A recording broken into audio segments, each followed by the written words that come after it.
ओम शांति, ओम शांति, ओम शांति। आप सभी का वेलकम है। थर्ड वीक और आज 5th डे है हमारा एडवांस कोर्स का। पिछले 3 दिनों में आपने बहुत अच्छी जर्निंग की होगी और दीदी ने एक बहुत अच्छा हमें थॉट दिया था कि कैसे हम अपने श्रेष्ठ संस्कारों से श्रेष्ठ संसार का निर्माण कर सकते हैं। तो जरूर आपने इस पर चिंतन किया होगा। और साथ में एक बहुत अच्छा क्वेश्चन दीदी ने आप सबसे पूछा था कि अगर भगवान आप सबके सामने आए और कहे कि आप कुछ मांगिए और टाइम भी आपके पास सिर्फ 10 सेकेंड्स का ही हो, तो आप क्या मांगेंगे? तो इस पर भी आपने जरूर चिंतन किया होगा। तो पिछली बार हमने मेडिटेशन को और गहराई से समझा था। आज फिर उसी को कंटिन्यू करते हुए हम दीदी जी से रिक्वेस्ट करते हैं कि आज का 5th डे का सेशन हम शुरू करें। ओम शांति।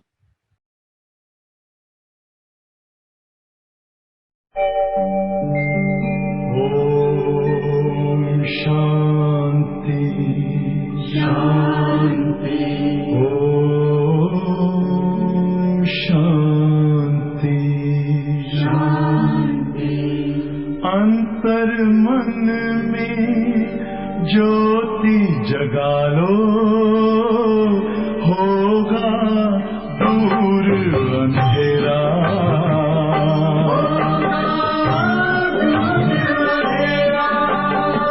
शिव का कर लो ध्यान, आ रहा पावन पुण्य सवेरा।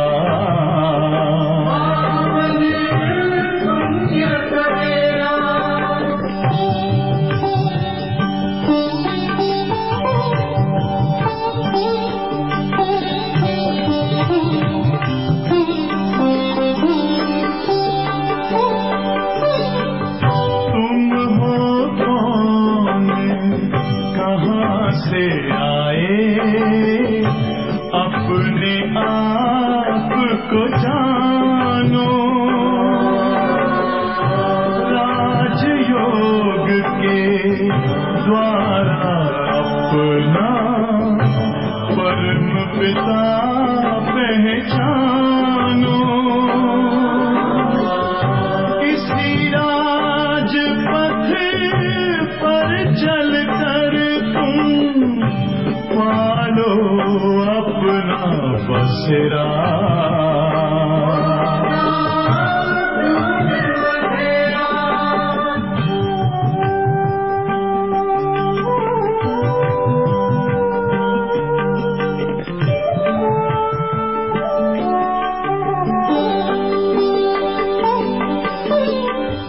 तुम हो आत्मा तन से न्यारे, परमात्मा को प्यारे। दिव्य गुणों को धारण करके योगी बनो दुलारे। ज्योति बिंदु ही तोड़ेगा ये माया मोह का घेरा।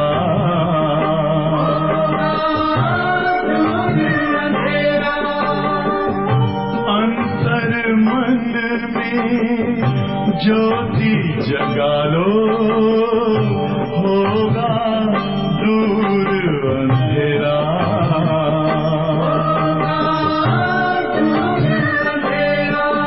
ओम शांति, ओम शांति। ओम शांति। एडवांस्ड कोर्स में हम नए नए ज्ञान बिंदु सुनते जा रहे हैं। आपको आज मैं ये थोड़ी सी बात स्पष्ट कर देती हूँ कि राजयोग में इतना विस्तृत रूप से ज्ञान की समझानी क्यों दी जाती है। योग अभ्यास तो बस आत्म भाव में रहना है और पिता ईश्वर को याद करना है। तो इसके साथ बहुत सारे जो आपके सामने नई नई बातें बताई जा रही है, तो ये सारी क्यों बताई जा रही है? क्योंकि राजयोग को हम एक यात्रा के रूप में ले सकते हैं। राजयोग को आप एक ईश्वरीय पढ़ाई के रूप में ले सकते हैं। राजयोग अविनाशी कमाई कराता है आत्मा को। राजयोग मुक्ति और जीवन मुक्ति का रास्ता बताता है। राजयोग से स्वयं परिवर्तन और उससे विश्व का परिवर्तन होता है। राजयोग से हमारी काया निरोगी बन जाती है। हमको जीवन मुक्ति में हेल्थ, वेल्थ, हैप्पीनेस प्राप्त होती है। और भी आगे आप जाते जाएंगे तो आपको समझ में आता जाएगा कि राजयोग ये कोई एक ऐसी टेक्निक के जैसी नहीं है चीज। राजयोग एक जीवन पद्धति है। राजयोग एक नया बिलीफ सिस्टम है। एंड जैसी हमारी बिलीफ्स होती है उस प्रकार से हम हमारी लाइफ जो है वो चलाते हैं।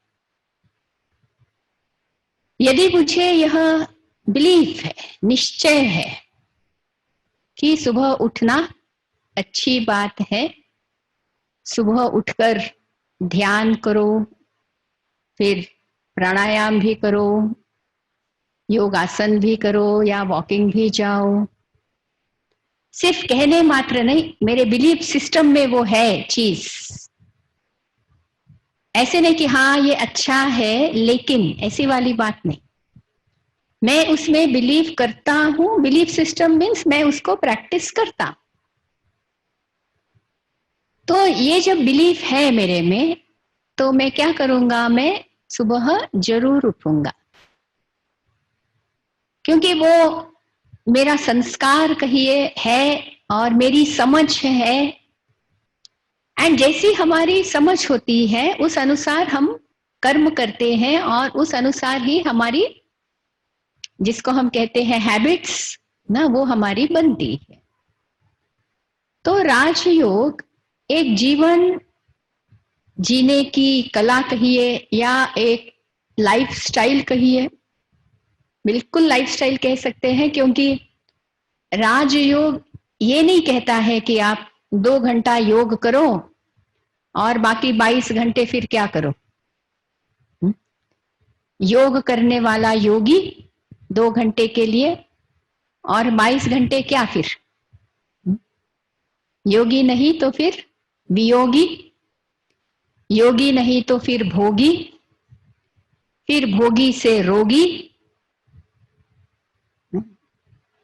तो राजयोग हमारे पल पल में, श्वासोश्वास में, हमारे संकल्प में राजयोग के ज्ञान का प्रभाव जो है वो दिखते जाता है। आपके जो डिसीशंस होंगे, आपके बिलीफ सिस्टम के अनुसार आपके डिसीशंस होते हैं। तो राजयोग का जो ये सिस्टम है उसका इफेक्ट आपके डिसीशंस पर देखेंगे। क्योंकि जैसे सुबह उठ करके ध्यान करना है तो मुझे रात में कितने बजे सोना पड़ेगा?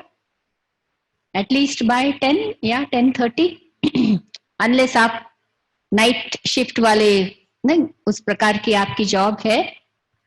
एक नॉर्मल रूटीन में जो जॉब है उसमें हम 10 साढ़े 10 तक सो जाते हैं और फिर सुबह 4 से 4:45 ये है ब्रह्म मुहूर्त का समय ध्यान करने के लिए।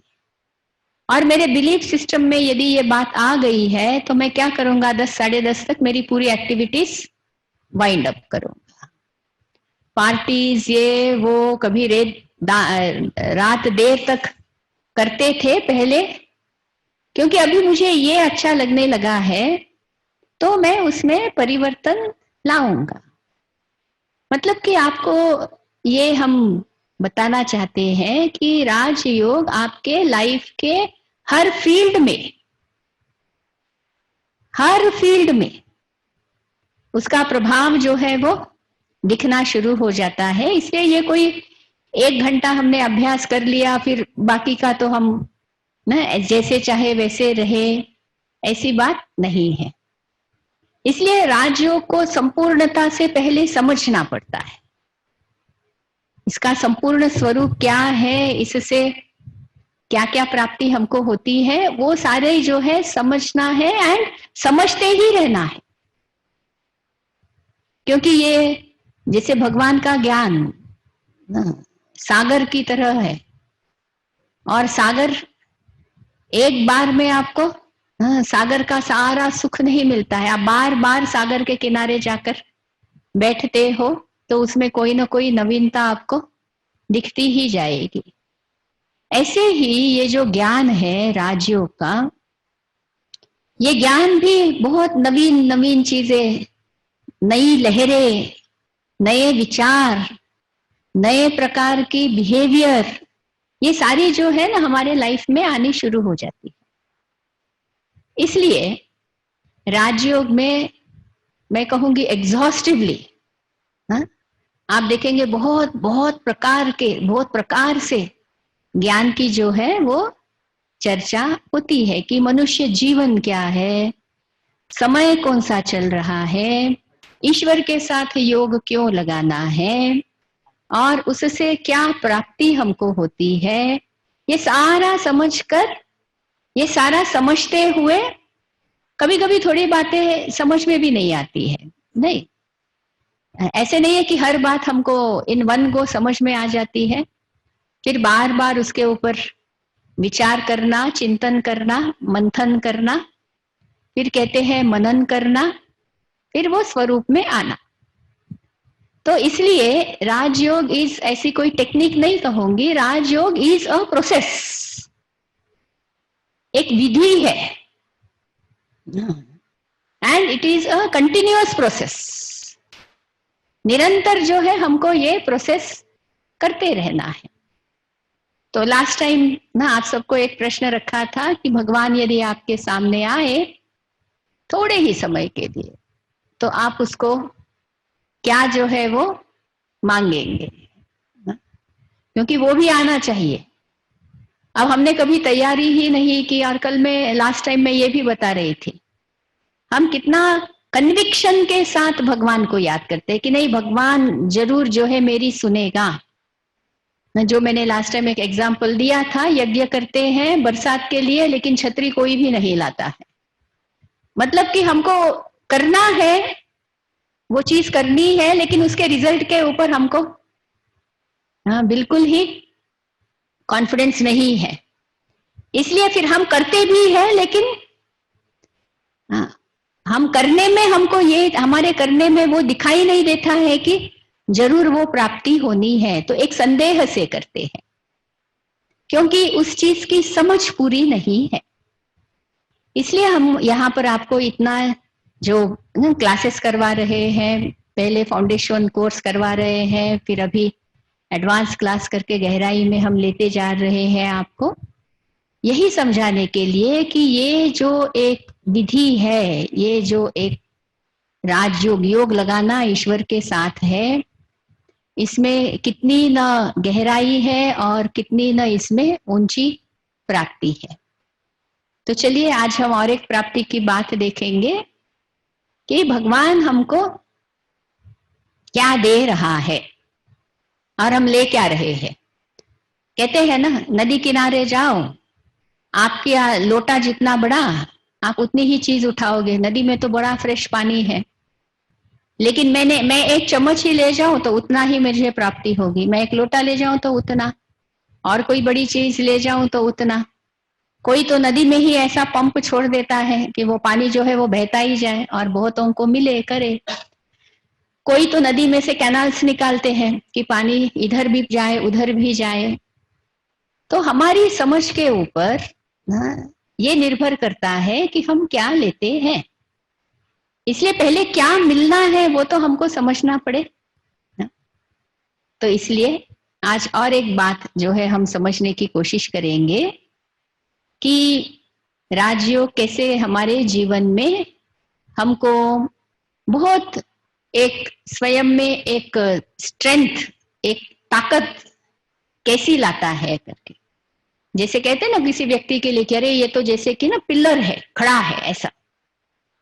तो ऐसे हम कोई भी परिस्थिति आए, कितनी भी विकट परिस्थिति आए, कितना भी सामने कुछ नजर नहीं आ रहा है, सॉल्यूशन दिख नहीं रहा है, लेकिन उसमें ब्रेक डाउन न होकर के स्थिर रह सके, वो ताकत हमको राजयोग से मिलती है।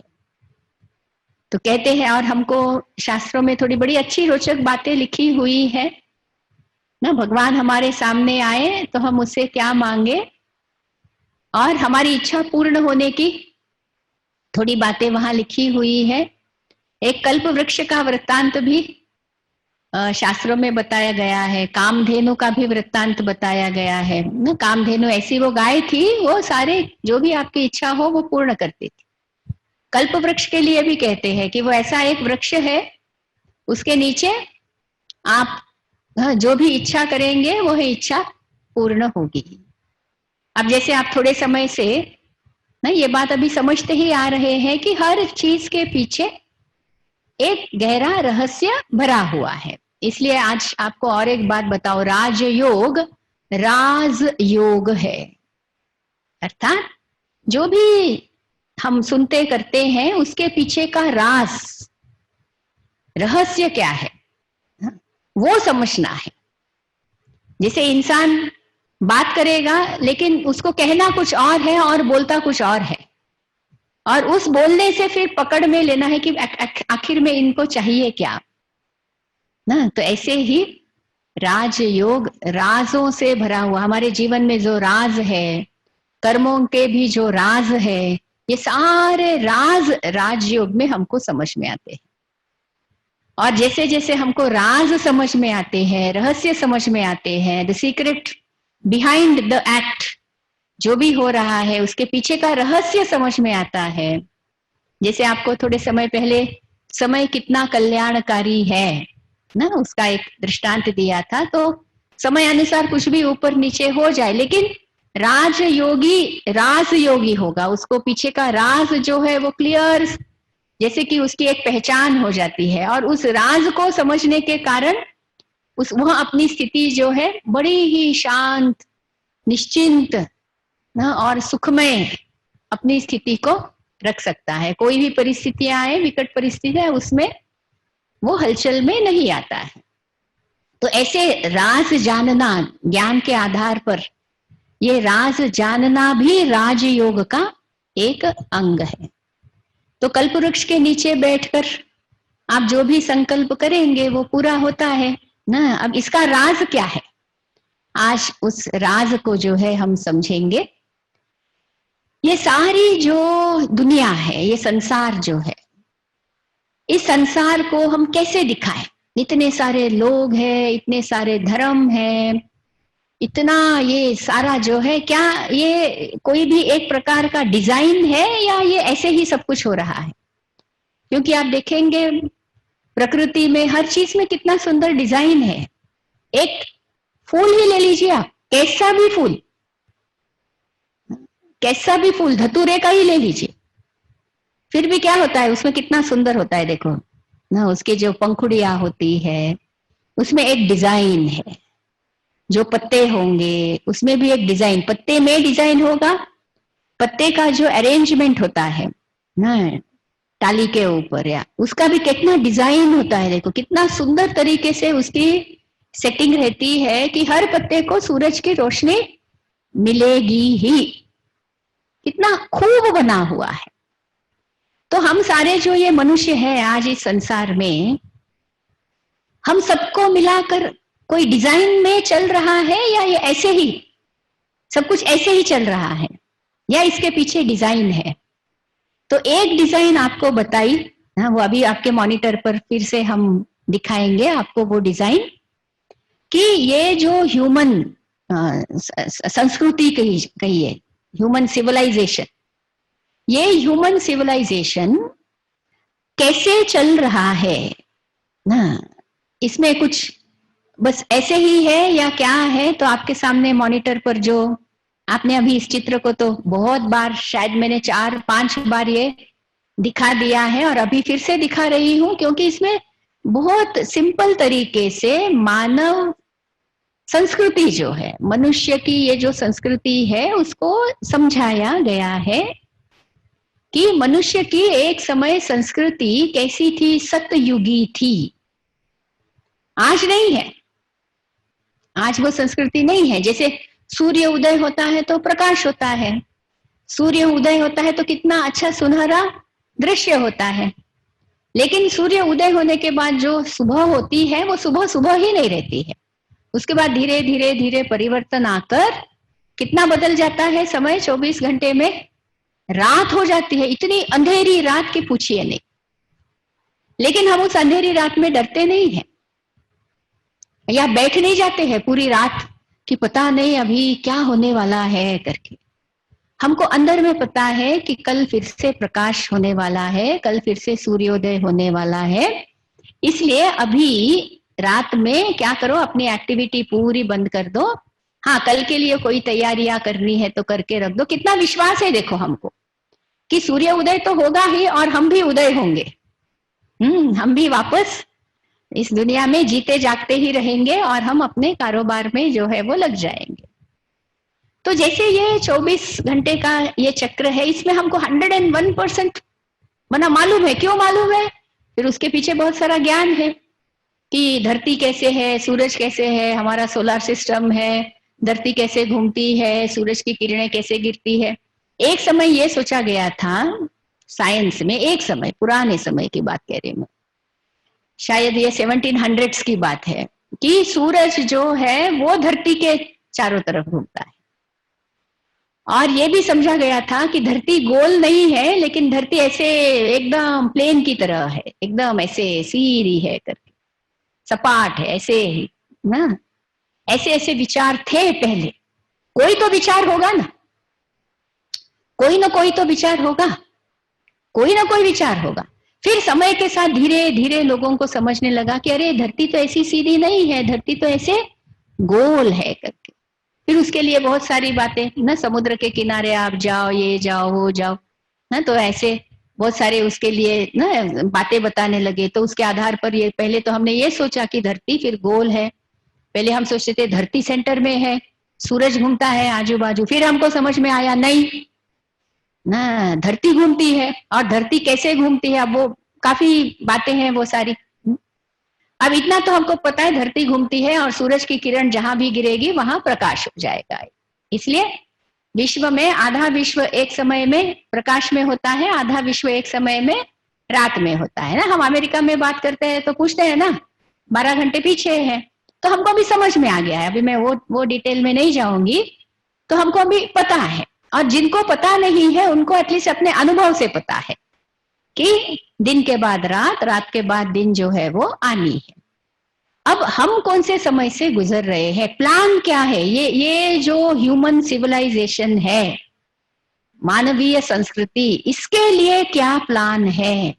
वो प्लान हमारे क्रिएटर, हमारे रचता ईश्वर ने जो बताया है, भाई आप आत्माओं के लिए, मनुष्य आत्माओं के लिए ये देखिए, ये है प्लान जो मॉनिटर पर आपको दिखाया गया कि एक समय, एक प्रकाश का जो समय है वो सतयुग त्रेता युग है, धीरे धीरे शाम का समय द्वापर युग समझ लीजिए, और रात का समय कलियुग। और कलियुग के अंत में फिर मैं ज्ञान सूर्य का उदय होता है। इस संसार में परमात्मा अवतरित होते हैं जिसको पुरुषोत्तम संगम युग कहा जाता है। और फिर से वो हम आत्माएं जो सोई हुई है उनको फिर से बताता है कि अभी सतयुग आने वाला है, आपको अच्छे कर्म करने हैं। तो ये भगवान ने एक प्लान दे दिया। अब इस प्लान को माइंड में रखकर ये राज, ये ज्ञान, ये समझ, ये नॉलेज, ये प्रकाश, ये सब हम मन में रखकर राजयोग का अभ्यास करते हैं और उस राजयोग के आधार पर बहुत सारे डिसीजंस अपने लाइफ में ले लेते हैं। अब उसी प्लान को एक सुंदर रूप से मैं आपके सामने दिखाना चाहती हूं, जिसको शास्त्रों में कल्प वृक्ष कहा गया है। वही 4 युग, सतयुग, त्रेता, द्वापर, कली। देखिए ना, अभी ये चित्र आपके सामने जो है मॉनिटर पर आ रहा है। सतयुग, त्रेता, द्वापर और कली, ये 4 युग दिखाए हैं। और फिर जो और एक युग है पुरुषोत्तम संगम युग, वो देखिए, वो यहां जड़ों में दिखाया हुआ है। तो ये समय क्या चल रहा है पुरुषोत्तम संगम युग का? ये समय है साधना का, तपस्या का, राजयोग करने का, क्योंकि इसके आधार पर ही, हमारी ही साधना के आधार पर सतयुग आना है, हमको लाना है। सतयुग हमको लाना है। वही मैंने लास्ट टाइम जो क्लास कराई थी, कलेक्टिव मेडिटेशन। चाहे दुनिया में आप कहीं हो, हम कहीं हैं, लेकिन हम सब मिलकर के वो जो कॉन्शियसनेस, एक स्वच्छ पवित्र कॉन्शियसनेस तैयार कर रहे हैं, उसके आधार पर एक बहुत बड़ा परिवर्तन सृष्टि में हो जाता है, जिसके आधार पर फिर ये सतयुग की स्थापना होती है। तो आज हम ध्यान देंगे, ये 4 युग तो समझ गए, अब ध्यान हम देंगे जड़ों में। क्योंकि जो संकल्प है कि भगवान हमारे सामने आए तो हम क्या मांगेंगे, वो कैसे है, वो हम आज उस प्रश्न का उत्तर देने की कोशिश करें। यदि सचमुच में ही ऐसा वृक्ष होता तो हम क्या करते, बताइए? सचमुच में ऐसा वृक्ष होता तो बस उस वृक्ष के नीचे बैठने के लिए एक दूसरे के साथ कंपटीशन ही करते थे। और ना, कर्मों का सिद्धांत तो कहता है जो कर्म करोगे सो पाओगे। और यहां तो हम सुन रहे हैं कि बस आप संकल्प करो और वो पूरा हो जाएगा। तो उसका राज क्या है ना, वो चीज हमको आज समझने की कोशिश करनी है। जब हम कल्पवृक्ष के नीचे बैठना और कोई भी हम इच्छा करना और वो इच्छा पूर्ण होना, तो क्या हमारी एक इच्छा होती है? नहीं, एक इच्छा के बाद एक इच्छा, एक इच्छा के बाद एक इच्छा, इच्छाओं का भंडार जो है वो होता है। और एक पूरी हुई, दूसरी आई, दूसरी पूरी, तीसरी आई। और मेरी और आपकी इच्छा दोनों भी यदि टकराव में आए तो फिर कैसे पूरी होगी वो इच्छाएं? मैं भी वही चीज मांग रही हूं, आप भी वही चीज मांग रहे हैं कल्पवृक्ष के नीचे, तो कैसे पूरी होगी हमारी इच्छाएं? तो कल्पवृक्ष के नीचे बैठने का मतलब क्या है? इच्छा पूर्ण होने का मतलब क्या है? अब जब इच्छा पूर्ण होती है तो मन की स्थिति कैसे रहती है? आपकी कोई इच्छा, बहुत समय की इच्छा, वो पूर्ण होती है तो आपके मन की स्थिति कैसी होती है? बहुत खुशी में आ जाएंगे, बहुत आनंद में आ जाएंगे, बहुत तृप्ति होगी, बहुत संतोष होगा। होगा नहीं होगा? होगा। तो इच्छाएं पूर्ण होना मतलब कि संतोष प्राप्त करना, खुशी प्राप्त करना, आनंद की प्राप्ति होना, शक्ति की प्राप्ति होना, ये है इच्छाएं पूर्ण होने का मतलब। और राजयोग से हम क्या कर रहे हैं? राजयोग का लक्ष्य ही क्या है? पहले दिन आपको बताया था कि आत्मा के ये 7 गुण है, सुख, शांति, प्रेमानंद, पवित्रता, ज्ञान, शक्ति, ये आत्मा के 7 गुण है। और राजयोग का लक्ष्य क्या है? आत्मा को शांत स्वरूप बनाना, प्रेम स्वरूप बनाना, सुख स्वरूप बनाना। कैसे? कैसे? ईश्वर के साथ योग लगाकर। तो इसमें इच्छा कहाँ आई? कार, आप योग में भगवान मुझे कार मिले तो मुझे खुशी होगी, भगवान मेरा घर बन जाए तो मुझे खुशी होगी, ऐसे योग लगा रहे हो क्या? ये तो हमने आपको संकल्प दिया ही नहीं। हमने तो योग के लिए क्या संकल्प दिए? मैं आत्मा हूं, मैं परमात्मा का बच्चा हूं और परमात्मा मुझे शांति दे रहे हैं क्योंकि मैं उनकी संतान हूं। तो ये संकल्प आपको दिए जा रहे हैं। तो ये संकल्पों से हमारी जो अंदर के जो भी ये गुणों की कमी हो गई है, ये कमियां भरती जा रही है। कैसे? साधना से। यहां दिखाया है, देखिए नीचे, संगम युग में हमको क्या करना है? अपने आप को भी देखो, आप जैसे कि इधर ही बैठे हुए हैं जड़ों में। संगम युग को जड़ों में दिखाया है। तो क्या कर रहे हैं जड़ों में? वैसे भी ऋषि मुनियों को कहाँ दिखाते हैं? पेड़ के नीचे।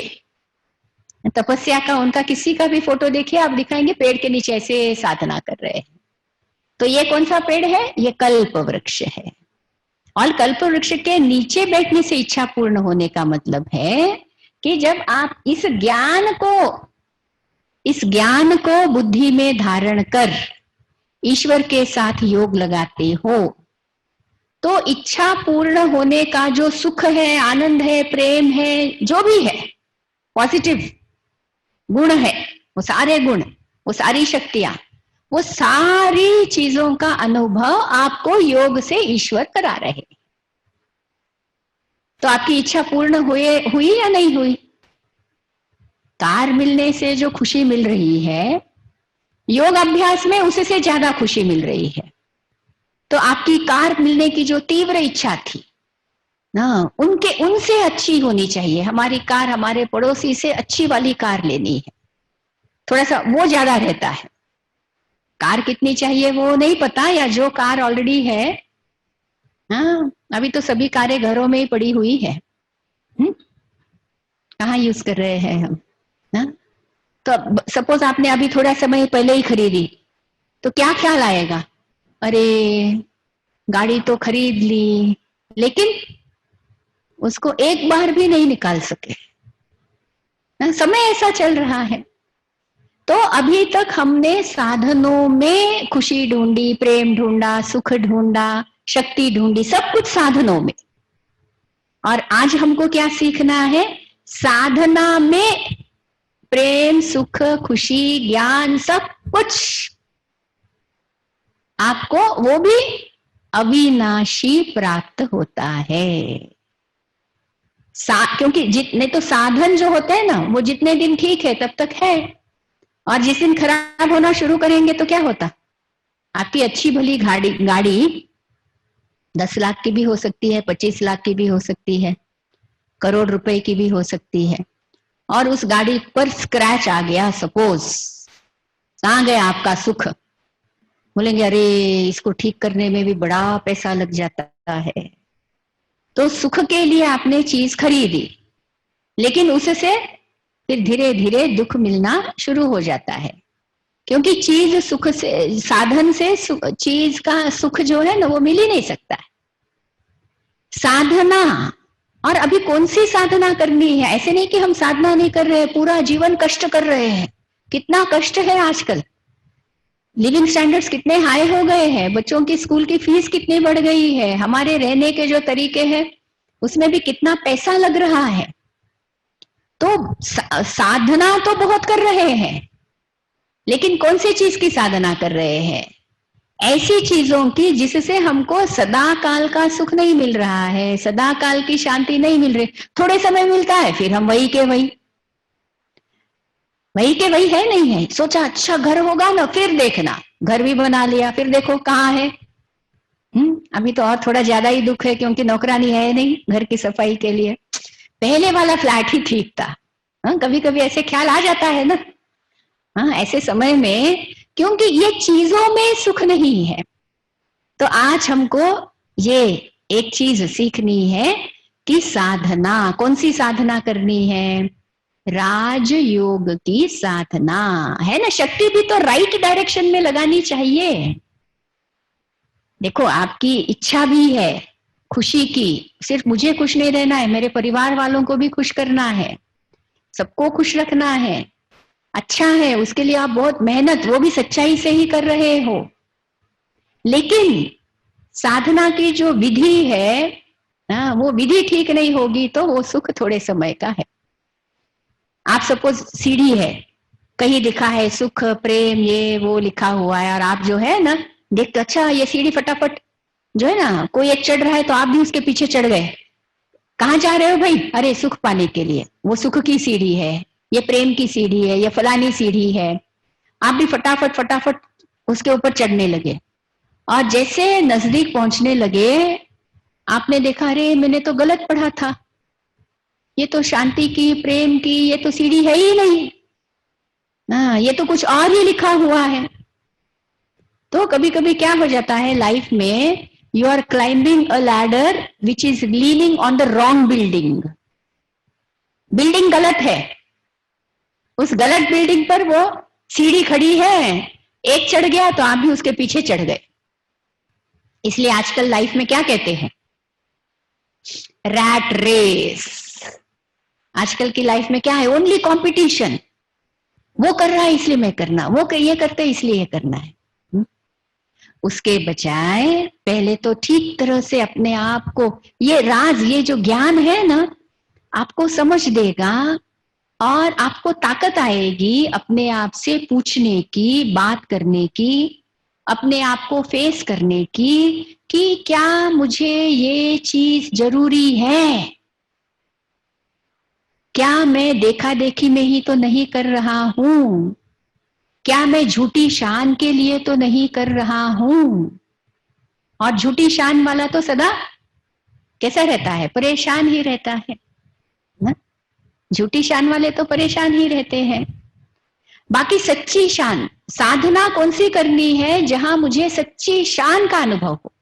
कितनी अच्छी शान है, मैं आत्मा शांत स्वरूप हूं, मेरे पिता परमात्मा सर्वशक्तिवान है, वो मुझे शक्ति दे रहे हैं, मैं आत्मा शक्तियों से भरपूर हो रही हूं। ये शान अच्छी है नहीं है? और ये शान परमानेंट शान है, और ये शान में हम रहेंगे तो बहुत सारी परेशानियों से हम दूर हो जाएंगे। एक कहावत है ना, मतलब एक छोटी सी कहानी है कि एक व्यक्ति जो है ऐसे ही समुद्र के किनारे लेट करके, बहुत अच्छी हवा वो चल रही थी तो एंजॉय कर रहा था। वहां से एक बिजनेसमैन गुजरता है, सूटकेस है हाथ में, फटफट फटफट चलते जा रहा है। तो ये आदमी को देख करके एकदम खड़ा हो जाता है और सोचता है ये आदमी को क्या है, कुछ काम धाम है नहीं है, काम करना चाहिए, क्या कर रहा है ये। उससे रहा नहीं जाता है, वो जाकर उसको पूछता है कि भाई क्या कर रहे हो? बोला मैं एंजॉय कर रहा हूं।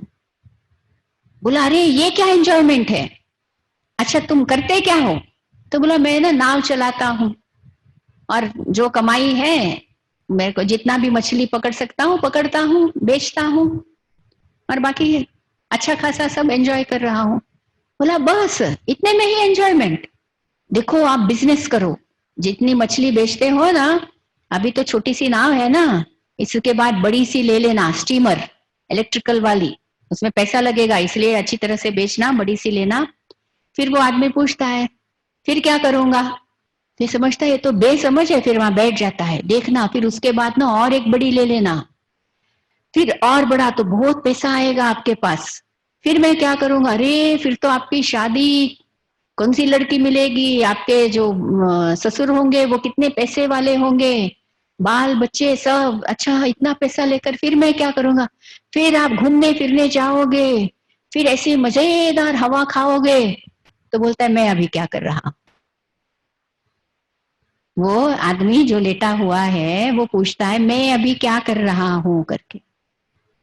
तो कभी कभी क्या हो जाता है, जो हमारे पास अभी है उसका भी हमको आनंद नहीं लेना है, सोचेंगे बाद में बाद में बाद में, और बाद में तो क्या होने वाला है, कौन से समय में जाने वाले हैं।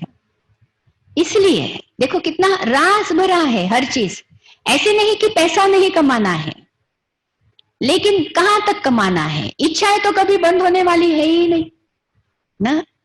इच्छा तो कभी खत्म ही नहीं होती है, कभी कभी तो कोई भूत बन करके भी आ जाता है अपनी इच्छा पूर्ण करने के लिए। इसलिए इच्छा इतनी, हाँ, हमको यहाँ सिखाया जाता है ब्रह्मा कुमारी में, बाबा सिखाते हैं, कहते हैं इच्छा अच्छा बनने नहीं देती है।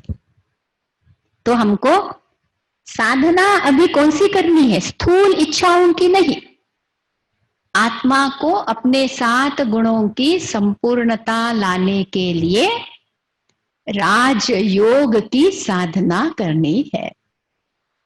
और ये साधना करने से ऐसी तृप्ति, ऐसी खुशी, ऐसे नहीं है कि साधना वाली जीवन नहीं है, ऐसे ही वेस्ट लाइफ है, ऐसे नहीं है कि कंपटीशन में जो है नहीं नहीं हम साधना ये करेंगे तो हाँ, थोड़े लोगों को ये बड़ा ख्याल रहता है ना, हम ऐसे राजयोग करेंगे ये करेंगे ना तो our competitive spirit, competitive instinct will be killed, बोलते हैं किल्ड, मर जाएगा हमारे अंदर का जोश। अब कंपटीशन किसके साथ करना है? सबसे बड़ा प्रश्न तो वो है, लोगों से करना है या स्वयं से करना है? मुझे एक बात यहाँ याद आ रही है, आप सबने सुना होगा हिमालय पर्वत पर बहुत सारे लोगों ने चढ़ाई करने की कोशिश की ना। तो ऐसे ही जो पहली बार हिमालय पर्वत पर चढ़े थे, एडवर्ड हिलरी करके थे भाई, तो वो चढ़े, फिर बाद में तो प्रेस कॉन्फ्रेंस वो हुई, तो उन्होंने कहा, किसी प्रेस रिपोर्टर ने कहा कि यू वन द हिमालयाज, आपने हिमालय को जीत लिया। तो एडवर्ड हिलरी कहते हैं मैंने हिमालय को नहीं जीता, मैंने अपने आप पर जीत पाई। तो ये जो बाहर वाली कंपटीशन है ना, वो हमको कभी भी सुख देने वाली नहीं है।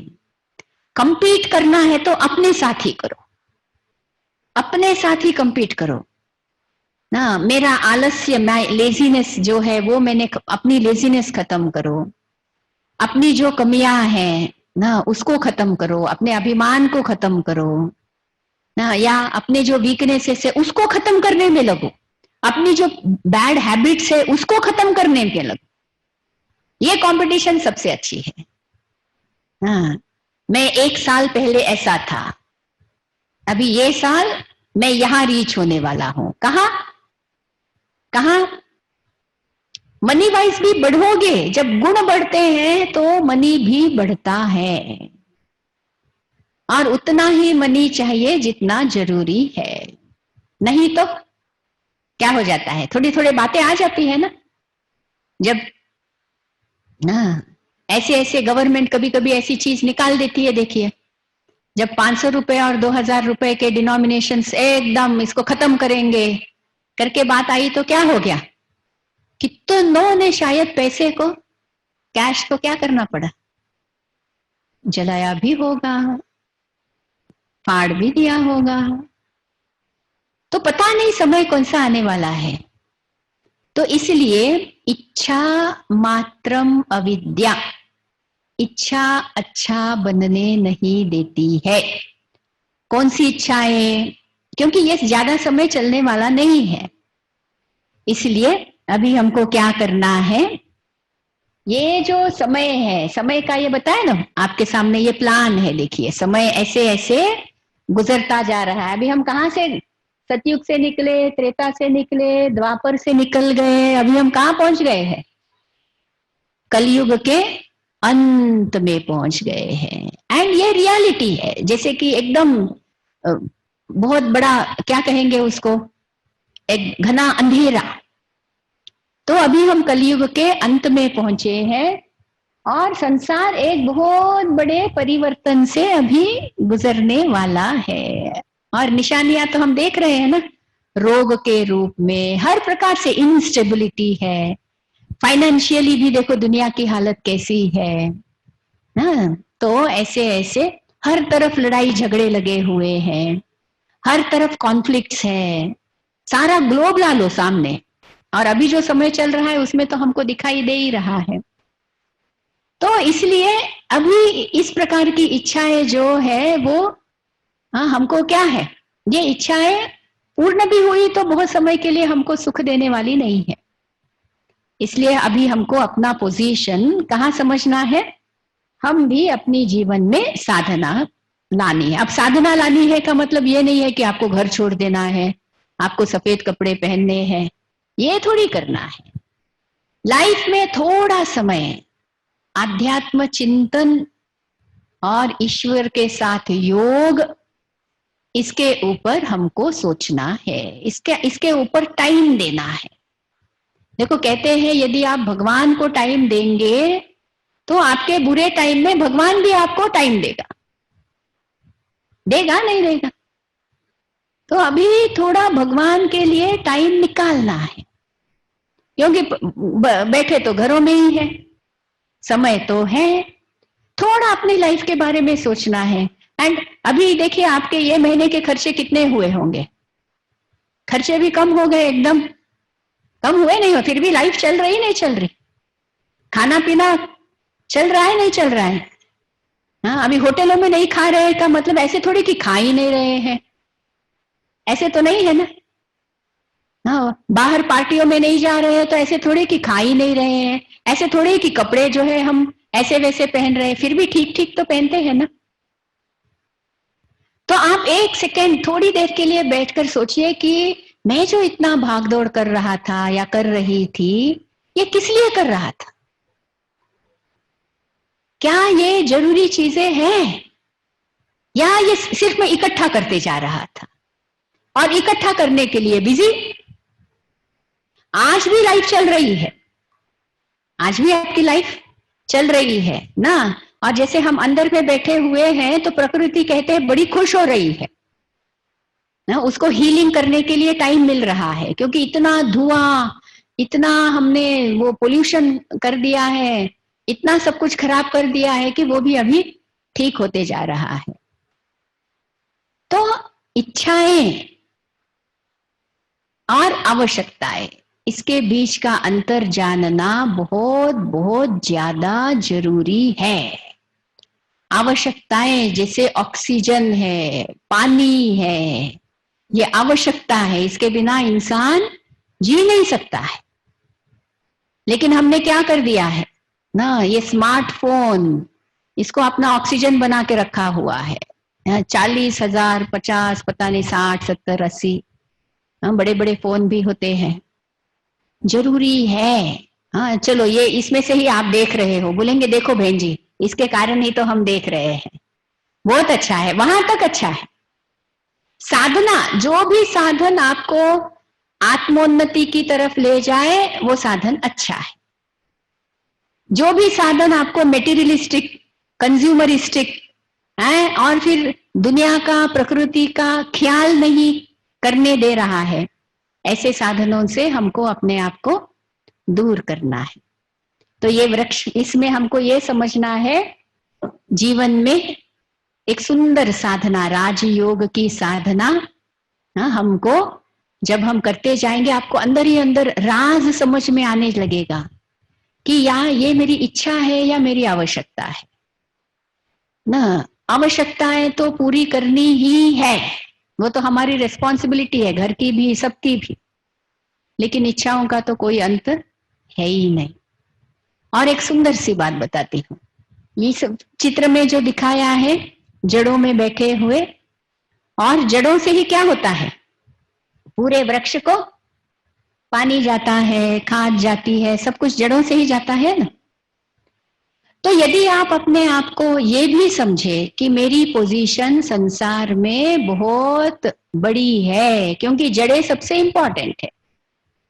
पतझड़ का जब सीजन आता है तो पत्ते झड़ जाते हैं, फिर भी झाड़ खड़ा है, किसके आधार पर? जड़ों के आधार पर। तो हम भी मनुष्य सृष्टि के लिए, मनुष्य संस्कृति के लिए हम भी आधार मूर्त है, हमको भी इस सृष्टि का उद्धार करना है। तो लास्ट टाइम मैंने जो आपको बताया था कि हम कहीं भी मेडिटेशन करें संसार में बैठकर, हम सब की जो कलेक्टिव कॉन्शियसनेस है, वो जो ताकत है, वो सारे संसार की आत्माओं को मदद कर रही है। उसका ये एक बड़ा सुंदर मॉडल है, क्योंकि जड़ों से ही सारा, पूरे झाड़ के पत्तों को, सब कुछ को जो भी खाद पानी है मिलता है। तो यदि आप मानव सृष्टि में अपने आप को समझो कि मैं जड़ों में हूं, तो नेचुरली क्या हो जाएगा, आपको अपने हर संकल्प के ऊपर, हर बोल के ऊपर, हर कर्म के ऊपर ध्यान जाना शुरू हो जाएगा। देखिए कितना राज भरा है, और आप कितनों को पॉजिटिव या नेगेटिव वे में जाने के जिम्मेवार बन सकते हो। तो लेनी है ये जिम्मेवारी, और जो जिम्मेवारी लेता है उसको भगवान प्राप्ति भी बहुत कराता है। ऐसे ही होता है ना, जो जितनी जिम्मेवारी लेता है उसको, आप भी घर में आपके बच्चे आपके साथ साथ जिम्मेवारी लेते हैं तो आपको कितने गुड विशेष आते हैं, उनके लिए दुआएं निकलती, कितना अच्छा जिम्मेवार बेटा है, कितनी अच्छी जिम्मेवार बेटी है कर। भगवान भी देख रहा है ये मेरे जिम्मेवार बेटे बेटियां, हाँ जो है हाँ, यहां ही भगवान आपको प्राप्ति कराएगा। क्योंकि ये जो समय है, इस समय की एक बड़ी विशेषता है प्रत्यक्ष फल। यहां ईश्वरीय सेवाएं करो, यहां आपको ईश्वर प्राप्ति कराता है।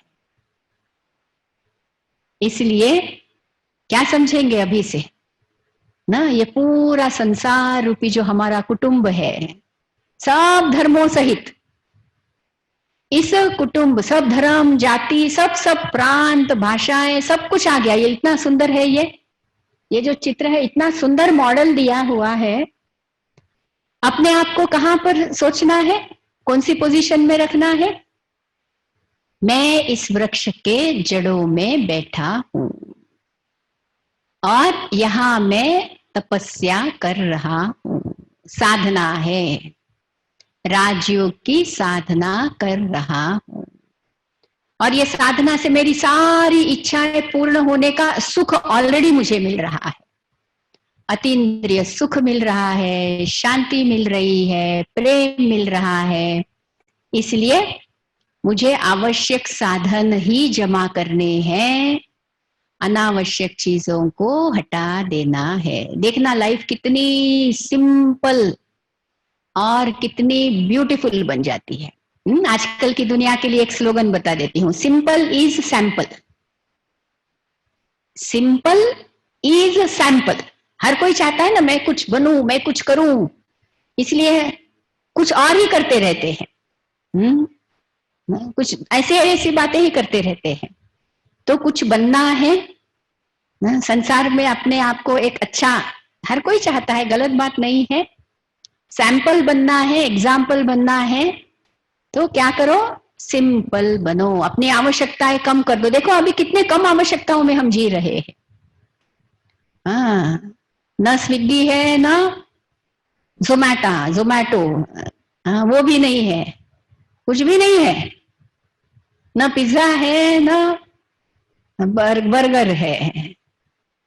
फिर भी शायद तबीयत और अभी ठीक हो रही है, क्योंकि कोई कोई का फोन आता है, कह रहे पंजी हमारा ना शुगर का लेवल अभी कम हो गया है, इंसुलिन के यूनिट्स कम हो गए हैं। कोई कह रहा है हम अभी टैबलेट पर आ गए हैं। कैसे भाई?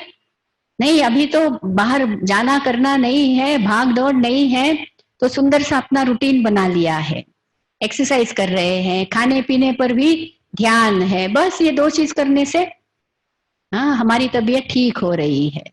तो फायदे हैं ना, ऐसे नहीं कोई परिस्थिति से सब नेगेटिव ही है। तो इन फायदों को समझकर इस कल्प वृक्ष के नीचे अपने आप को स्थित कर ऐसा योग करना है कि सारी विश्व की आत्माओं को हमको सुख शांति देने के निमित्त बनना है। देखो कितना चेंज।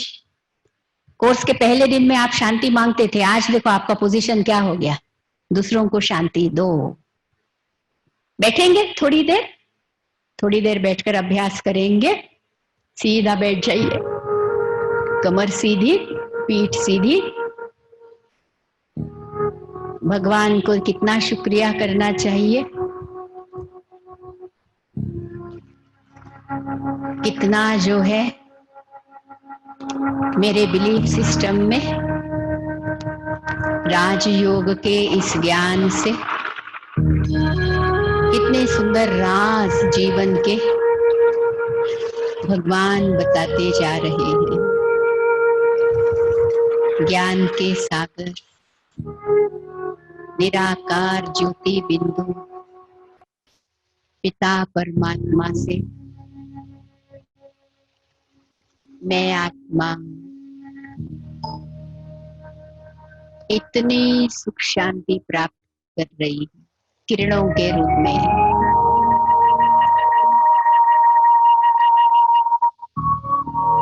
सामने ज्योति स्वरूप परमात्मा को देखिए, जैसे एक सूर्य आपके सामने है। वो ज्ञान का भी सूर्य है तो शक्ति का भी है, तो प्रेम का सागर भी है। और सारी परमात्मा से किरणें सुख शांति प्रेम की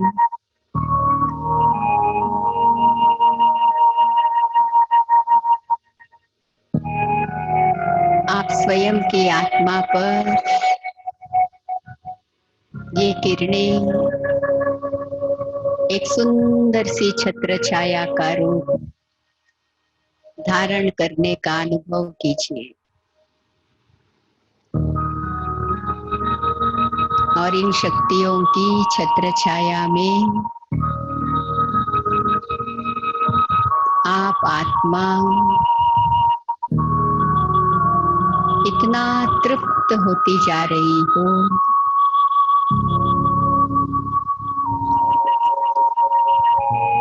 ये तृप्ति ऑटोमेटिकली मन को इतना भरपूर अनुभव करा रही है, इच्छाओं के पीछे भटकने वाला मन शांत हो गया।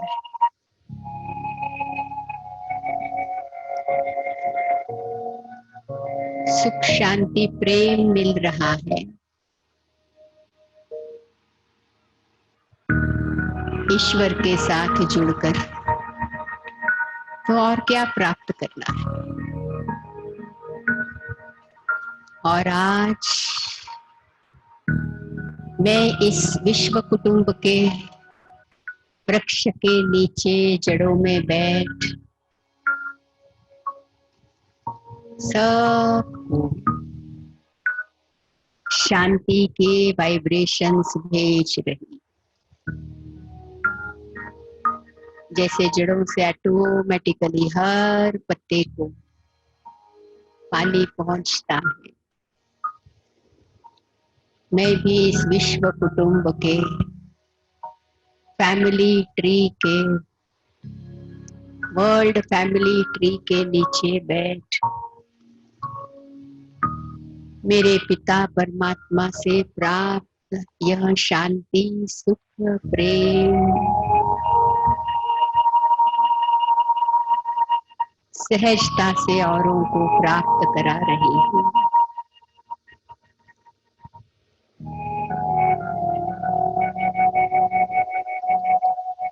कितना न धन्यवाद करूं भगवान का। अभी तक मांगने वाले थे, अभी शांति सुख देने वाले बन रहे।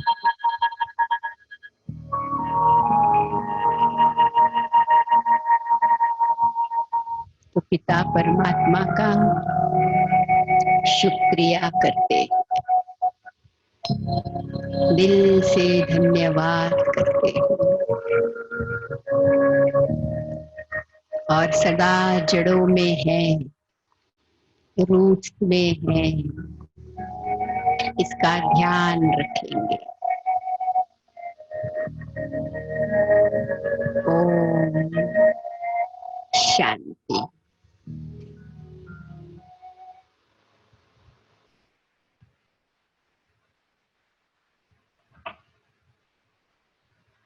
ओम शांति। इतने सुंदर मेडिटेशन के बाद शायद कुछ बोलने की जरूरत ही नहीं है। आज हमें दीदी ने कल्प वृक्ष के बारे में समझाया और किस तरह से हम उसके फाउंडेशन में बैठे हैं। हम उद्धार मूर्त और आधार मूर्त आत्माएं हैं। ये कोर्स स्टार्ट करने के पहले तो हम जैसे लेवता थे और अभी हम लेवता से देवता की स्थिति में आ गए हैं। और दीदी ने साथ ही हमें ये भी समझाया कि साधनों के पीछे भागने से कुछ नहीं होगा, साधना से ही हमें अविनाशी सुख, अविनाशी शांति और अविनाशी प्रेम की प्राप्ति होगी। और दीदी ने साथ ही ये भी हमें बताया कि ये हमारे डेली रूटीन में होना चाहिए। Spirituality should be in a routine, ये हमारे लाइफ स्टाइल में होना चाहिए, क्योंकि ये अप्लाइड स्पिरिचुअलिटी है। तो जितना आप इसको अप्लाई करते जाएंगे उतना ही आप इसको अधिक अनुभव कर पाएंगे। इसी के साथ हम थर्सडे को मिलेंगे। और आप सबने पिछली बार हमें बहुत अच्छा मदद किया, सब्सक्राइब किया इसको। इस बार और थोड़ा सा अटेंशन दें। आपके जितने भी फैमिली फ्रेंड्स या जो भी रिलेटिव्स हैं उनको भी आप कहिए कि एटलीस्ट वो इसे सब्सक्राइब तो करें, ताकि हम डायरेक्ट यूट्यूब पे आपको इस प्रोग्राम तक पहुंचा सकें। इसी के साथ thanks. Om Shanti.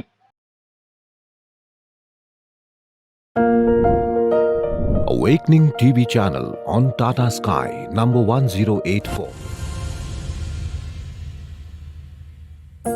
Watch it all on Awakening channel, Tata Sky 1084, Geo 1060.